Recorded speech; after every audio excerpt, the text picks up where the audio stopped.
యువగలం పాదయాత్రలో ఏదైతే నారా లోకేష్ బాబు గారు రాష్ట్రంలో ఉన్నటువంటి విద్యార్థి రంగంలో ఉన్నటువంటి సమస్యలన్నీ పరిష్కరిస్తామని చెప్పేసి కేజీ టు పీజీలో ఎక్కడ అవకతవకలు జరిగినా కూడా విద్యార్థులపైన పక్షాన మా ప్రభుత్వం నిలుస్తుందని చెప్పేసి యువగలం పాదయాత్రలో చెప్పడం జరిగింది. విద్యారంగంలో సమస్యల పైన పరిష్కారం ఎంతవరకు అయ్యాయి? కూటమి ప్రభుత్వం ఏర్పడి సంవత్సరంన్నర గడిచిపోతోంది.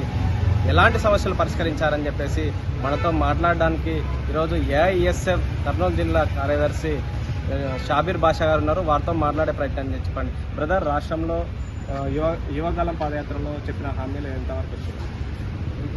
రాష్ట్ర ఎన్డీఏ కూటమి ప్రభుత్వం అధికారంలోకి రాకముందు ప్రస్తుతం ఉన్నటువంటి విద్యాశాఖ మంత్రి నారా లోకేష్ ఆనాడు యువగలం పేరుతో రాష్ట్ర వ్యాప్తంగా కూడా పాదయాత్ర నిర్వహించి ఆ పాదయాత్రలో విద్యార్థులకు అనేక హామీలు ఇచ్చి అనేక సమస్యలు పరిష్కరిస్తానని చెప్పి ఈరోజు అధికారంలోకి వచ్చి సంవత్సరంన్నర అవుతోంది.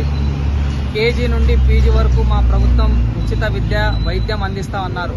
కానీ ఈరోజు ప్రభుత్వ విద్యా రంగాన్ని తుంగలో దొక్కుతూ అక్షరాలతో లక్షల వ్యాపారం చేసినటువంటి చైతన్య, నారాయణ, భాష్యం, ఎన్ఆర్ఐ లాంటి విద్యా సంస్థలకు ఈ రాష్ట్రంలో ఉన్నటువంటి విద్యారంగాన్ని కట్టపెట్టడానికి రాష్ట్ర ప్రభుత్వం కుట్రపడుతూ ఉంది. దీనికి వ్యతిరేకంగా all India student federation ASF ఆధ్వర్యంలో అక్టోబర్ 22వ తేదీ నుంచి నవంబర్ 12వ తేదీ వరకు కూడా ఈ రాష్ట్ర వ్యాప్తంగా నెలకొన్నటువంటి విద్యారంగ సమస్యలు పరిష్కరించాలని చెప్పి రాష్ట్ర సమితి ఆధ్వర్యంలో బస్సు జాథా నిర్వహించడం జరిగింది. ఈ బస్సు జాథా నిన్నటనే అనంతపురం నగరంలో ముగింపు సభ కూడా ఏర్పాటు చేసుకోవడం జరిగింది. ఈ బస్సు జాథా సందర్భంగా ఈ రాష్ట్రంలో ఉన్నటువంటి విద్యాశాఖ మంత్రి నారా లోకేష్ గారికి all India student federation AISF గా విద్యారంగ సమస్యలు పరిష్కరిస్తానని చెప్పి ఆనాడు యువగలం పాదయాత్రలో అనేక హామీలు ఇచ్చి ఈరోజు ప్రభుత్వ విద్యారంగం గతంలో వైసీపీ ప్రభుత్వం బి కేటగిరీ, సి కేటగిరీ పెట్టి 50% సీట్లను లక్షల రూపాయలకు అమ్ముక ఉంటుంది. నేను అధికారంలోకి వచ్చినటువంటి 90 రోజుల్లోనే పేద, బడుగు, బలహీన వర్గ విద్యార్థులకు విద్యం పూర్తిగా ప్రభుత్వ రంగం నడిపించి ఈ రాష్ట్రంలో 2000 మెడికల్ సీట్లు మేము తీసుకొస్తామని చెప్పి ఆ రోజు విద్యార్థులకు హామీ ఇచ్చారు.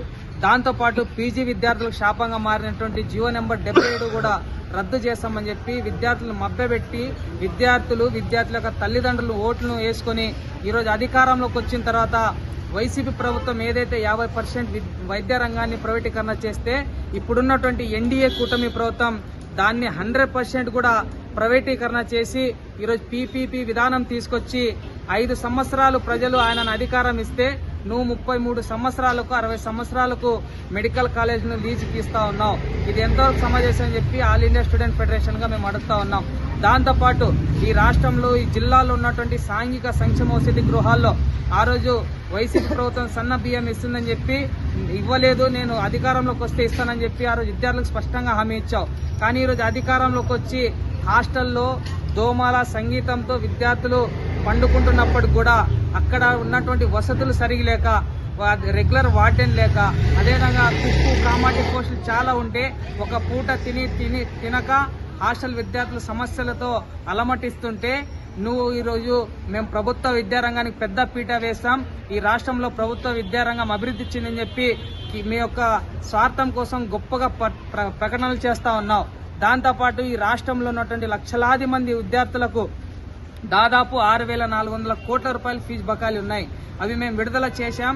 ఈ విద్యా సంవత్సరానికి సంబంధించి రాష్ట్ర వ్యాప్తంగా ఏఎస్ఎఫ్ ఆధ్వర్యంలో జూలై 12వ తేదీన పెద్ద ఎత్తున ఆందోళన కార్యక్రమం చేస్తే అసెంబ్లీ సమావేశాల్లో ఈ విద్యా సంవత్సరానికి 600 కోట్ల రూపాయలు మేము ఫీజు రింబర్స్మెంట్ బకాయిలు విడుదల చేశామని చెప్పి కేవలం పత్రికా ప్రకటనలకే ఇచ్చి ఇంతవరకు కూడా ఈ రాష్ట్రంలో ఒక్క విద్యార్థి ఖాతాలో ₹1 కూడా జమ కాలేదు. కాబట్టి ఈ విద్యాశాఖ మంత్రి కేవలం బూటక హామీలతో విద్యార్థులను మభ్యపెడతా ఉన్నారు. ఈ విద్యాశాఖ మంత్రి all India student federation AISF గా సూటిగా చెప్తా ఉన్నాం, విద్యాశాఖ మంత్రిగా కొనసాగడానికి నువ్వు అనర్హుడు.